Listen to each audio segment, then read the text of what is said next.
अगाडितिर पानी छ आधी खोला है त्यो आधी खोला पानी छैन अहिले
पानी हिँड्दो रहेछ क्या कि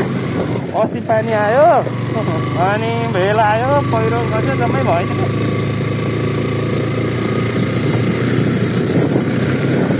कुन घर हैछ बिजुदाहरूको त तिमीले खाएको भन्दै धेरै सबै तिमीले खाएको सबै तिमीले खाएको रहेछ कुन हो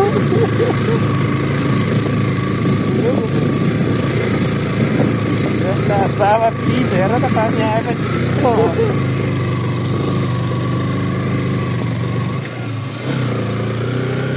विकास त विकासै हो तर गोजीतिर धेरै विकास भयो जस्तो छैन पैसा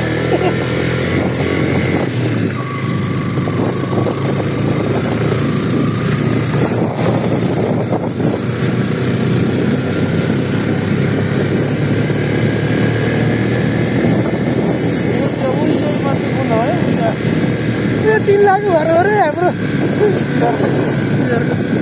चोक भनेको यही होला चोक अलि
पिनी खोला यता के त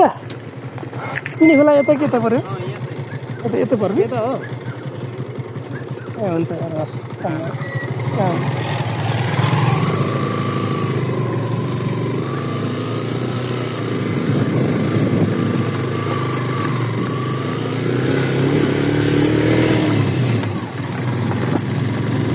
धेरै पटक आइरहेको कहिले कहिले एकचोटि आउँदाखेरि कुरुङबाट आइहाल्दै गरेर नचिनेको हो हेर्नुहोस् हेर्नु पानी पर्ला यस्तो छ मौसम टाढाको बाटो आइएछ फर्केर पनि जानुपर्ने छ पानीले त्यसो नदियोस् आज लगाइरहेछ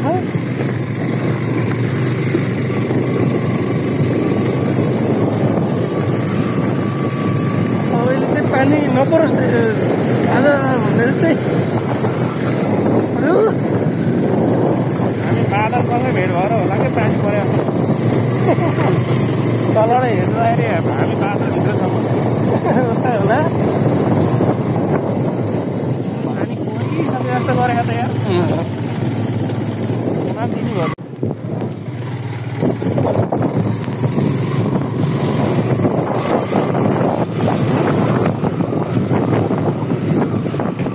पानी पर्ला जस्तो छ हेर्नुहोस् सिमसिम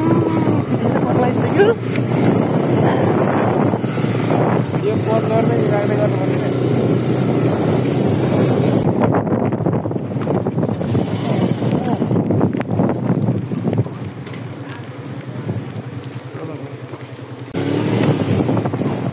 होला त आज अन्त भाइ त्यो अलि नजिक पर्छ हामी त फेरि होला पुगेर अझै टाढा जानुभयो ए अलिक मान्छेले पुग्नुपर्छ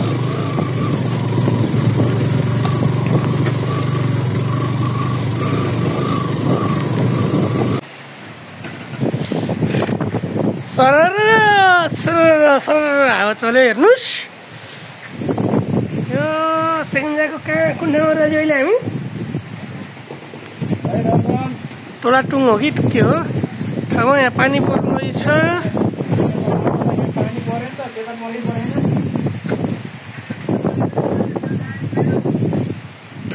हामी त आउँदैछौँ के अरे बिहान अघि आएर तिम्रो साइडमा चिया खाइयो चिया खाएर यता आएको यो हामी टोलाटुङ भन्ने ठाउँमा हेर्नुहोस् त बादल कसरी आएको बादल त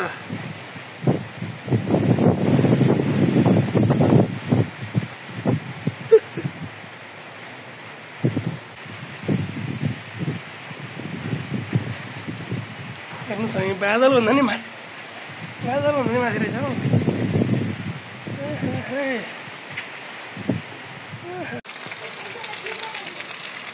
गन्तव्यमा हामी पुग्नलाई आधी घन्टा मात्रै बाँकी थियो तर बिचमा पानी परेर यसरी रोकिनु पर्यो हेर्नुहोस्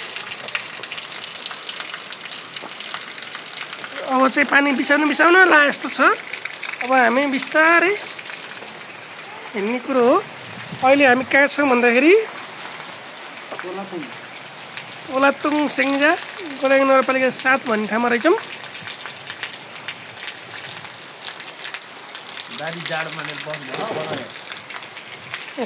अहिले चाहिँ मोबाइल हेर्दै हुनुहुन्छ के छ के भन्नुहुन्छ ल ठिक छ नपुग्दा यहाँ पानीले हामीलाई बाटो छेकेर बस्नु पर्यो यहाँ वैशाखको महिना हो 6 गते तर यहाँ पुसमा चाहिँ जाडो भयो ल ठिक छ यसलाई रसियाबाट तेल नकिन्नु भनेको मस्त किन्नुहुन्छ तेल त्यो सस्तो पाएर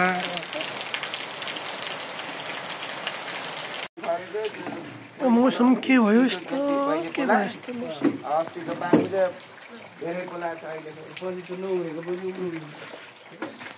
दुई चार दिन अगाडि पठाए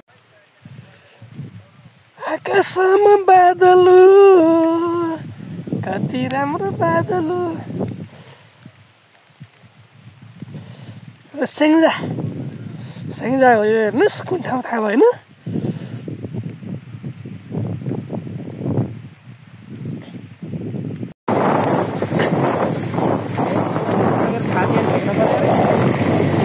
पानी परेछ के काम भनेर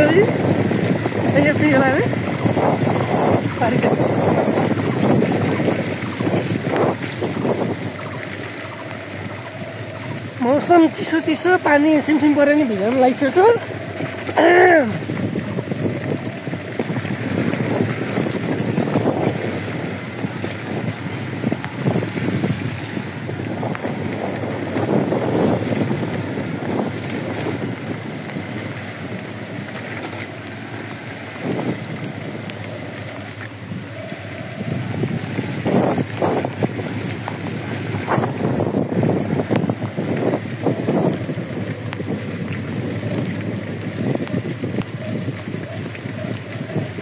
नाम्ती भन्छ यहाँ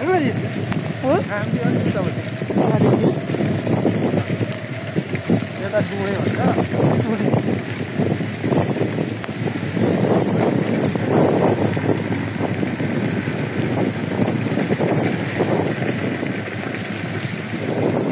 मान्छे हिँड्ने बाटो त फटफट होला कि त्यो गाडी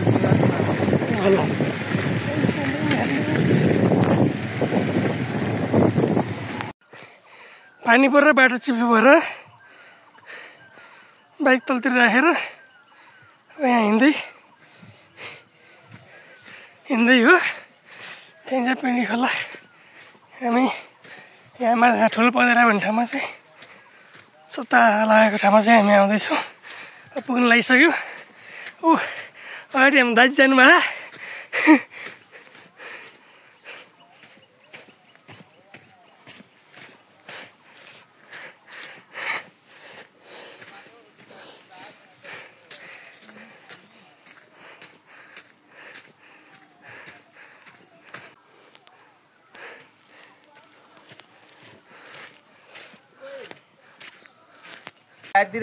सिमल घारीबाट 10 गरे पऱ्यो हाम्रो म अस्ति नै गएको थिएँ त गर्दा केरावती बेच्ने छ तिम्रो हाम्रो वल्लपल्लो जस्तो भयो तिम्रो घरभन्दा दुईवटा घर माथिपट्टि हाम्रो एउटा यसो तलतिरका बुढा त्यहाँ कताका आएकै यहाँ नातिको बर्तन गरेर कि हाम्रो घर बस्ने गरेर म त थिइनँ भनेको थिएँ कि यस्तो बुढा के परवाखर चिन्नु भयो परवाखर मेरो जेठा बा ऊ माइल बाको छोरो म कान्छोको छोरो एउटै ल्याएको बाँकी दुईटा एउटा बाइकमा त डबल लाग्यो फस्यो त्यहाँ यता अन्तबाट बाटो थिएन यहाँ यही अहिले त्यहाँ खन्न लाग्यो